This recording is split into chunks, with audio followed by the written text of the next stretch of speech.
Hello and welcome to Your World This Week, the weekly roundup for all the top news stories of the week. The top news stories this week are: the first parliament session of the 17th Lok Sabha started this week. 542 newly elected members took oath of duty, and the MP from Kota, Om Birla, was unanimously elected as the Speaker of the lower house of the parliament.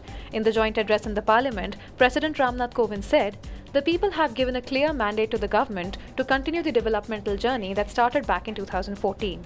He also outlined the government's goals over the next 5 years, mentioning not just welfare measures, but also issues concerning social equality, fighting terrorism, and the country's space program.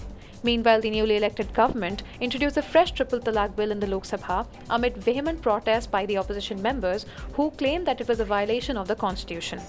The Muslim Women Protection Bill 2019 became the first legislation to be tabled in the parliament by the Narendra Modi dispensation in its second term, with Law Minister Ravi Shankar Prasad asserting that it was a must for gender equality and justice.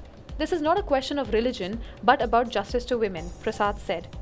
Seeking to justify the need to bring in the legislation, Prasad said that there were 543 cases of triple talaq reported in the country. After the Supreme Court judgment that banned the triple talaq practice, Prasad said that more than 200 cases were reported.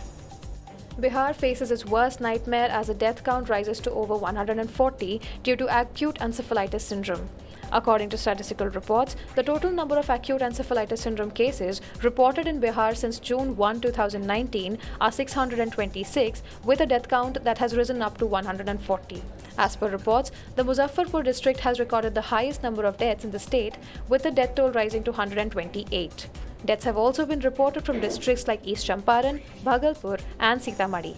The encephalitis outbreak in Bihar in 2019 hasn't been the state's first encounter with the syndrome. In 2012, the state recorded its highest number of deaths due to the AES, and yet they did not take the required steps to maintain and improve child nutrition and health care in the districts.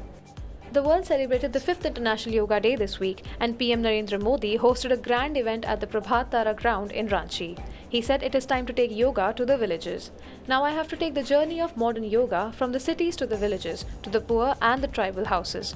I have to make yoga an integral part of the life of the poor and the tribals, because it is them who get the most affected due to an illness," he said.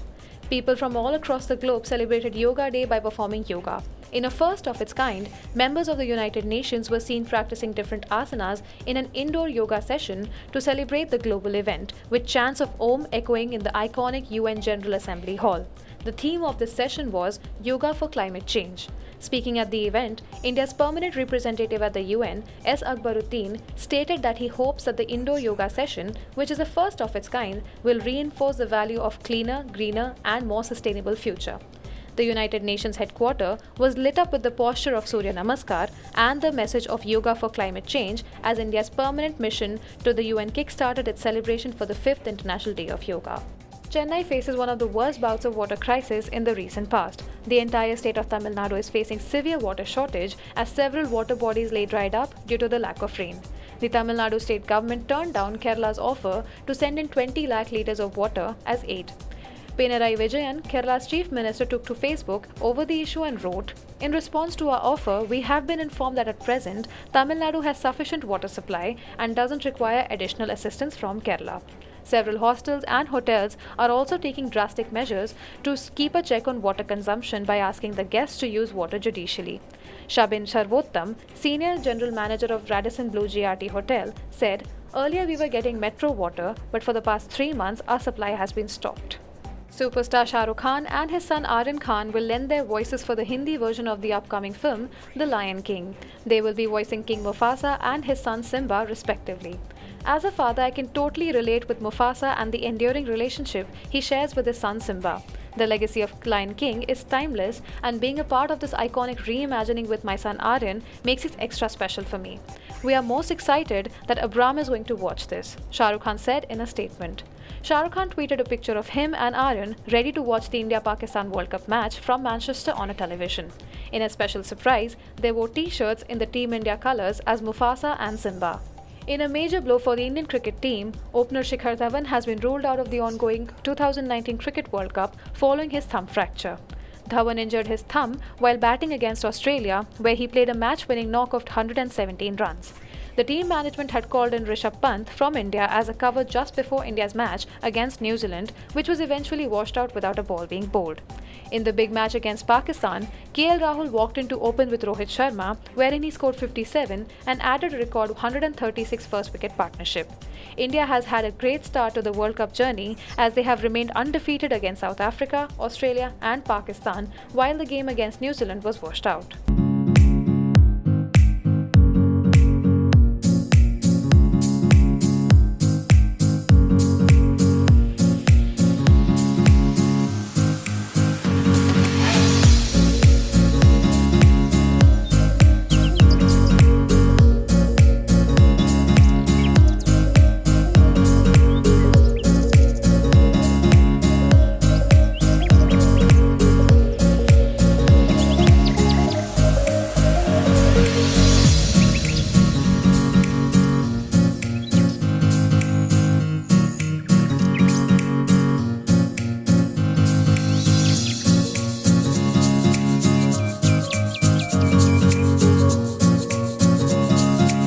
Hope you liked this edition of Your World This Week. We will be back next week with yet another episode of Your World This Week.